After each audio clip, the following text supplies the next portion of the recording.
Academicamente, o podcast da Autónoma Academy. Qual é o papel de África na geopolítica global?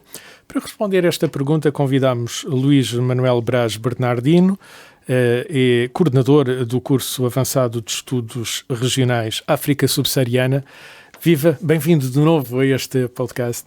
Ora, muito obrigado pelo convite. Vamos tentar responder isto. É uma pergunta muito complicada, mas de uma forma simples para começar. Qual é o papel de África nesta geopolítica global?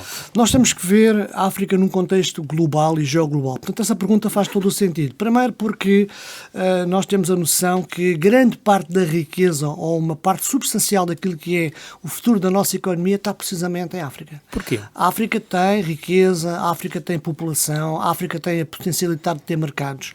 A África é, neste momento, em termos daquilo que se chama os minerais estratégicos para o nosso próprio desenvolvimento, não é? Os computadores, as televisões, toda a eletrónica, depende de muitos dos minérios que são atualmente existentes e que existem em África. Portanto, por aí, a África joga e vai jogar num contexto económico muito específico um papel fundamental.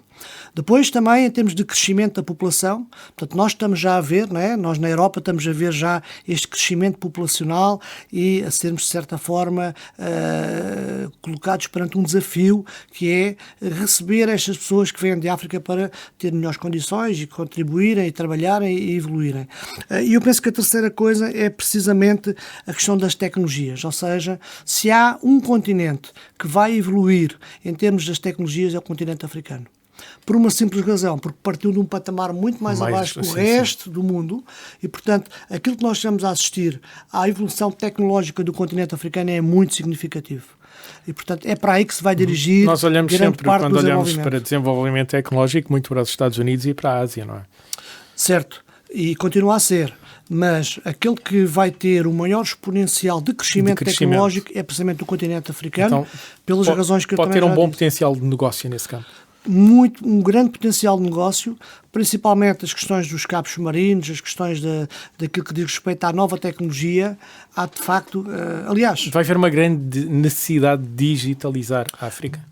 Muito mesmo. Porquê? Porque grande parte do desenvolvimento assenta nessa digitalização. O maior cabo submarino neste momento, que chama-se o TU África, 2 África, percorre o continente com cerca de 45 mil quilómetros, portanto é o maior cabo submarino que nós temos no mundo, e isso é um indicador muito positivo de que há de facto uma potência, há de facto uma situação muito própria para que no continente africano estas novas tecnologias sejam recebidas com outra dinâmica que não foram no passado.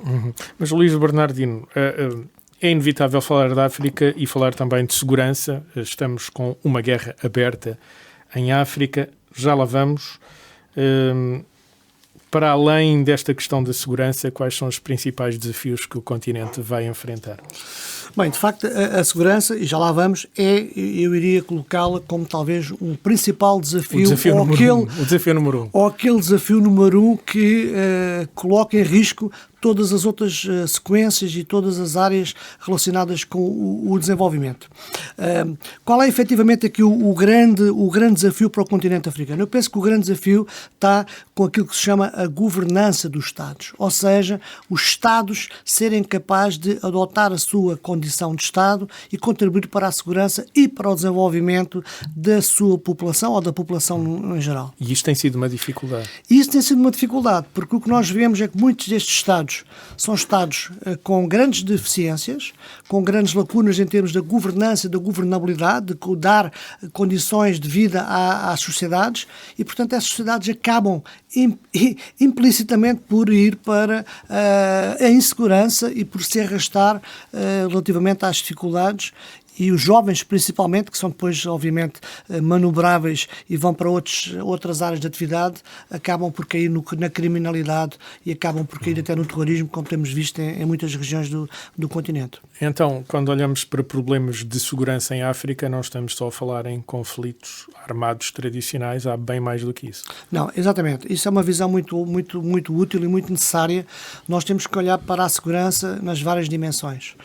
Atualmente temos o conceito de segurança humana, humana que abrange, e que é talvez o conceito mais lato, que abrange tudo aquilo que diz respeito à segurança e à condição de vida do ser humano, e por isso temos a segurança alimentar, a segurança sanitária, a segurança dos conflitos, todos os aspectos relacionados com a condição de vida das pessoas nas sociedades. E esse é um desafio. Mas eu penso que temos que ver a criminalidade, o banditismo, também neste nível de insegurança, associado, obviamente, ao grande desafio que está neste momento no continente africano, que é o terrorismo. O terrorismo será, porventura, o maior perigo para as sociedades africanas relativamente à questão da segurança. E neste momento temos uma guerra aberta no Congo. Ajude-nos a perceber o que é que se passa. É uma situação complexa, mas que guerra é esta? Ora bem, é uma situação complexa e é uma situação algo recorrente. Nós conhecemos, e já na nossa história recente, da chamada Primeira Guerra do Congo, Segunda Guerra do Congo, e neste momento estamos, eu não iria dizer a viver uma Terceira Guerra do Congo, mas estamos muito próximos de ter algo regional que tem efetivamente uma semelhança muito grande àquilo que já se viu no passado. Portanto, há um grupo terrorista, o M23, que... Março 23, e portanto que é um conjunto dissidente das Forças Armadas da República Democrática do Congo, que precisamente na região oeste do Congo tem de certa forma criado uma instabilidade muito grande. Conquistaram uma cidade de tamanho apreciável lá. Conquistaram a cidade de Goma, portanto que é no Kivu Norte, que é uma província, a capital da província, obviamente com um apoio muito forte do Ruanda, das Forças Armadas do Ruanda, um apoio regional também do Uganda e portanto de outros atores regionais. E este é, de facto, não um grupo rebelde que nós conhecíamos da Primeira e da Segunda Guerra, mas é, de facto, facto, grupo bem preparado, bem treinado. Um pequeno exército. É um pequeno exército que tem, de facto, garantido alguma insegurança nesta região. Procura, obviamente, controlar a região, porque controlar a região significa, e aliás está intimamente ligado àquilo que é a vontade deste grupo, que é colocar uma autoridade civil a tomar conta destas regiões, o Kivu Norte e o Kivu Sul, são as duas regiões especiais. Onde... É um separatismo étnico, digamos assim, porque este grupo é maioritariamente composto pela etnia Tutsi. Sim, é verdade. Há uma matriz étnica... Há desentendimentos muito antigos entre a etnia Tutsi e o governo central de Kinshasa, não é? Sim, há uma matriz. Aliás, foi agora criado também um movimento do Rio Congo, que vem, de certa forma, criar aqui um conjunto de associações, onde o M23 também está integrado para garantir uma outra ordem no Congo e para levar, efetivamente, a uma mudança. Mas aquilo que eu queria dizer é precisamente a matriz identitária das raças ou das etnias já não é o principal fator neste momento que mobiliza o M23. O M23 é mobilizado por aquilo que é a necessidade de ter um controle de uma província para, a partir daí, fazer exportação desses recursos humanos, minerais para o Ruanda e a partir daí poder... Esta zona é rica nisso, não é? Muito. Esta zona portanto, do Kivu Norte, essencialmente, também o Kivu Sul, são das zonas mais ricas em termos de ouro, em termos de cobalto, são tudo minerais estratégicos que são fundamentais para o desenvolvimento da nossa tecnologia. Eu penso que este M23 é um grupo que está já a atuar em prol de outros interesses para garantir o controle de uma determinada região, para garantir que haja depois, efetivamente, uma melhor gestão destes recursos, em prol, obviamente, do Ruanda e não em prol de... Eu iria dizer que, no limite, estamos a ver aqui uma guerra de secessão, ou seja, uma guerra pela posse de um terreno que poderá, obviamente, levar a uma terceira guerra do Congo. Há atores internacionais que se movem neste campo. Vamos tentar perceber qual é o papel das grandes potências aqui.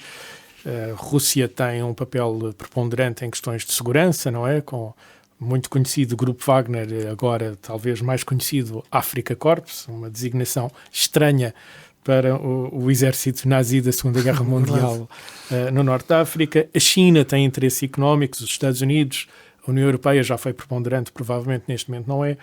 Mas também há atores locais. Angola pode ter um papel-chave.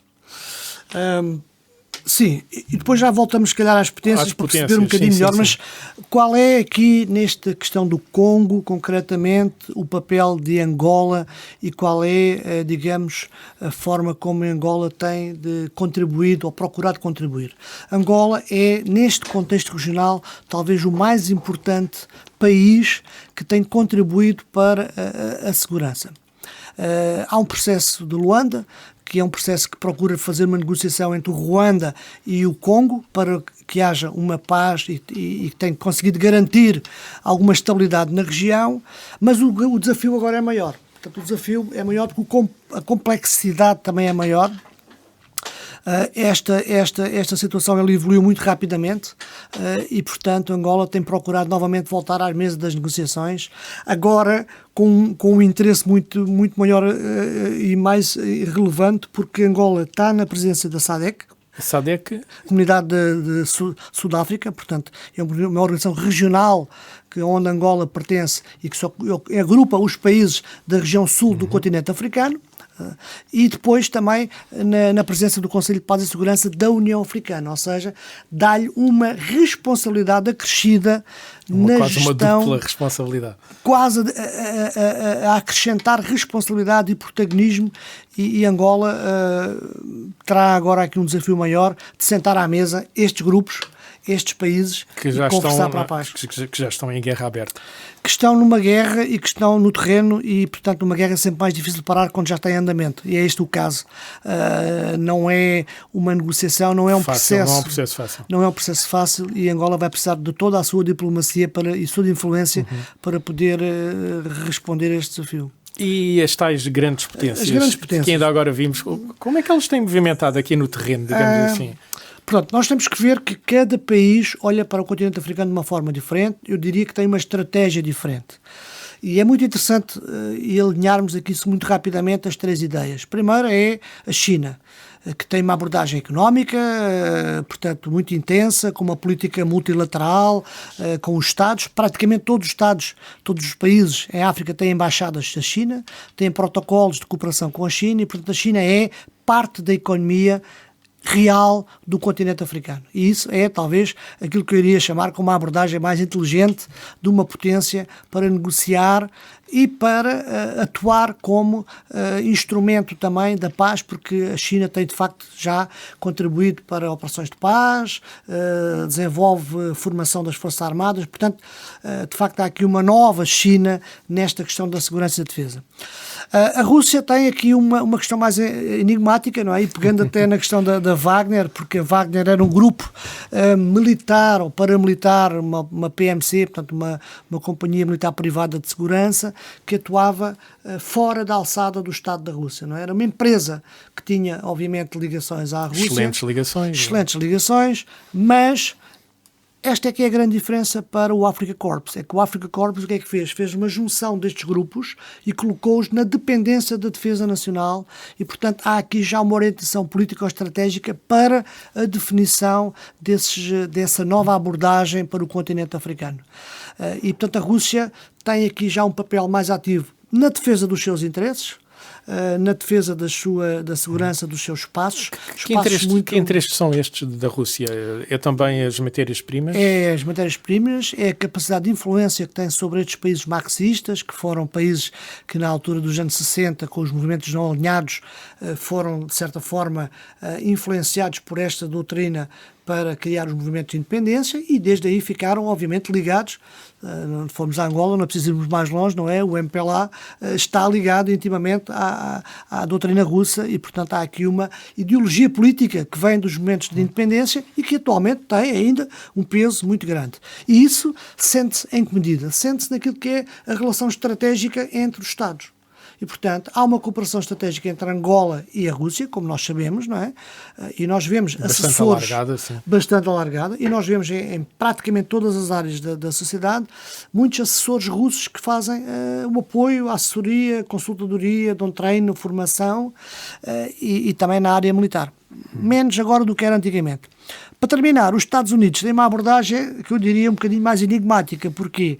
Porque jogam na questão da segurança e do desenvolvimento, preocupam-se com a questão da democracia, dos direitos humanos e da questão das liberdades e das consciências. E isto é um ponto ao qual os africanos têm uma relutância muito grande a aceitar da parte de um país que lhe venha, de certa forma, de levar ou de conduzir aquilo que se chama em África a democratização, os valores da democratização. E, portanto, muitas vezes não são bem recebidos, não são bem entendidos. É mais fácil lidar com a China. A China tem uma abordagem muito mais inteligente. Mais pragmática, talvez. Além do pragmatismo, afasta-se muito destas questões intrínsecas. E agora surgem outros atores, os países árabes, a Turquia, e em diminuição de influência, os países europeus. Sim. No sentido contrário, né? Nós vemos a maior parte dos países grandes a ir para a África para aumentar a sua influência, a sua presença, a sua capacidade, e em contraciclo. A França, que está em retirada, a União Europeia, que está em decrescente em termos de influência, e cada vez mais os países da Europa a afastar-se da África, o que é efetivamente uma má estratégia. E Portugal e a CPLP ainda podem ter ou ainda terão alguma influência neste continente? Bem, Portugal tem de facto mantido uma presença constante nos países que são os países africanos de língua oficial portuguesa, tem alargado a sua presença para outros países à qual existe já alguma parceria, granjeou grande respeito com a participação em missões de paz, nomeadamente na Mali, na RCA. Eu próprio estive no Mali, eu estive também na UTM Somália, portanto representei Portugal nessas duas missões, e de facto Portugal tem sabido estar nessas missões e tem feito a diferença. E, portanto, Portugal tem uma postura que eu diria neutral, proativa, dinâmica, engajada nas soluções. Temos uma parceria muito sólida com os nossos amigos dos PALOPs. Portanto, nós fomos dos poucos países onde, a seguir à independência, não houve uma ruptura. Essas relações, nós mantivemos e portanto, até se aprofundaram, em alguns casos, essas relações. Exatamente, consolidámos essas cooperações e essa cooperação estratégica. E, portanto, temos uma postura completamente diferente da França, completamente diferente do Reino Unido, completamente diferente dos países nórdicos, e portanto eu diria que estamos de certa forma um bocadinho deslocados naquilo que é a estratégia da União Europeia e daquilo que é a estratégia portuguesa. Não há uma estratégia da União Europeia em princípio. Há uma estratégia, mas é pouco proativa, é pouco eficiente e não está a resultar muito bem. Portanto, e a CPLP, enquanto organização, tem presença, faz sentido, ou estamos só a falar de um conjunto de países? Não, a CPLP é uma organização, obviamente, muito interessante. Nós temos que pôr sempre a CPLP, às vezes perguntam-me assim, mas a CPLP não podia ser outra coisa. A CPLP é o que é, mas nós nunca podemos comparar a CPLP nem com as Nações Unidas, nem com a União Europeia, nem com a NATO. Tem uma natureza completamente diferente. A CPLP tem uma natureza diferente e nós temos que comparar com a Commonwealth ou com o IEF para a língua francesa ou com a Ibero-Americana para a língua espanhola. Portanto, é uma comunidade de cultura, da língua, que, felizmente para nós, evoluiu para 26 áreas da cooperação. E, portanto, nós temos alargado e beneficiado muito da CPLP em muitas áreas. Qual é o desafio? É manter a CPLP útil e necessária dentro dos países da CPLP. E isso é que é difícil. Porquê? Porque cada país olha para a CPLP de uma forma diferente. Diferente, conforme as suas necessidades, provavelmente. Até conforme o seu entendimento, não é? E isto é, de facto, aquilo que será o maior desafio da CPLP. E já agora, só para terminar esta ideia, talvez outro grande desafio é qual é o contributo que a CPLP pode dar para a segurança em África. Qual é, efetivamente, o contributo que podemos dar para a segurança em África? Eu penso que a CPLP... Que é a principal necessidade da África, provavelmente, segurança. Exato. E nós temos, portanto, dos 9 países, 6 são africanos. Não é? Portanto, tirando Portugal, o Brasil e São Tomé e Timor-Leste, os outros 6 países são africanos. Portanto, esta organização... E um deles com grande protagonismo nessa área. E esta organização tem um espaço privilegiado em África e, portanto, o papel de Angola tem que estar também refletido na CPLP e a CPLP tinha que contribuir para a Angola naquilo que é a sua cooperação regional. E isso ainda não está a acontecer da forma Essa que nós articulação gostaríamos. não existe. Não, é um desafio para a CPLP, é um desafio grande, um grande desafio. Luís Bernardino, por falar em desafios, quais é que são os próximos desafios da África?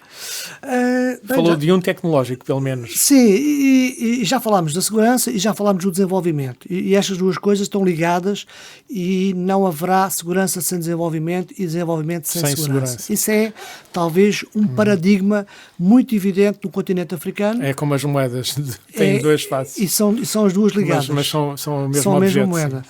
E eu voltaria aqui à questão da tecnologia. Porquê? Porque África em geral tem um déficit tecnológico porque não acompanhou o desenvolvimento tecnológico dos anos 60 e dos anos 70. E, portanto, há um gap entre aquilo que é o desenvolvimento tecnológico do continente africano e do resto do mundo. Agora estamos a assistir a uma outra oportunidade para o continente. E pode ser que, efetivamente, esta questão do desenvolvimento tecnológico seja, desta feita, mais favorável ao continente africano e que possa aproximar o continente africano do desenvolvimento tecnológico global. Esse, para mim, acho que é o maior desafio.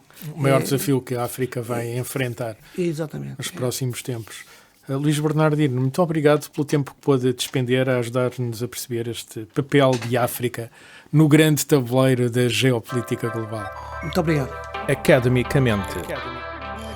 Este programa foi gravado nos estúdios da Universidade Autónoma de Lisboa.